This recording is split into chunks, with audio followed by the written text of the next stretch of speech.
So my background is actually not in medicine.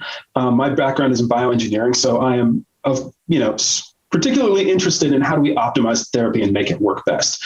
And so one of the things that has been known for a long time, and that's been, we've seen the same effect, is that if you change the stimulation parameters with which you deliver vagus nerve stimulation, that has an impact on the degree of plasticity you observe and consequently the degree of recovery you observe.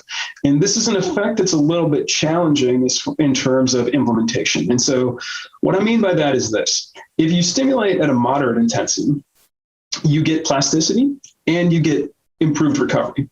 If you stimulate at a low intensity, you don't get plasticity and you don't get recovery. That's not particularly surprising, because if you're not getting enough activation of the nerve and not enough release of these neuromodulators, it makes sense that you wouldn't get the effect that you would expect. Just imagine this like taking not enough effect of, like if you had a headache and you took too small of a dose of Tylenol, it wouldn't be helpful.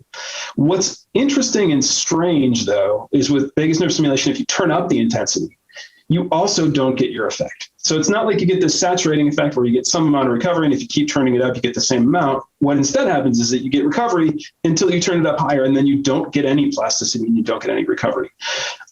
We understand this to an extent, and this is not totally uncommon in neurophysiological systems, this idea that you have an inverted U function where not enough isn't enough, moderate intensity is best, and too much is too much.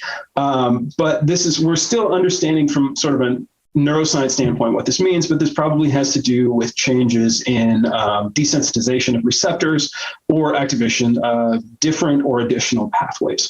But the consequences of this is that it's important to think about dosing for vagus nerve stimulation. What is fortunate, though, is that the parameters that we've explored these parameters pretty extensively, and what we find is that parameters that work in the preclinical models are also the parameters that are effective in patients. But the thing that I think is sort of the next frontier in this is what we need to do is, if we could identify, although this works at a large scale, so like if we look at population data, moderate intensity is most effective, but that doesn't mean that there aren't individuals who would benefit from slightly more intensive stimulation or slightly less intensive stimulation. And that could be due to the anatomy of their vagus nerve. It could be due to the efficacy of the implant, how it was implanted. And so the more we can get at sort of individualizing this therapy and understanding how to do that, it's possible that we might be able to squeeze more out of the therapy and provide better benefits for patients.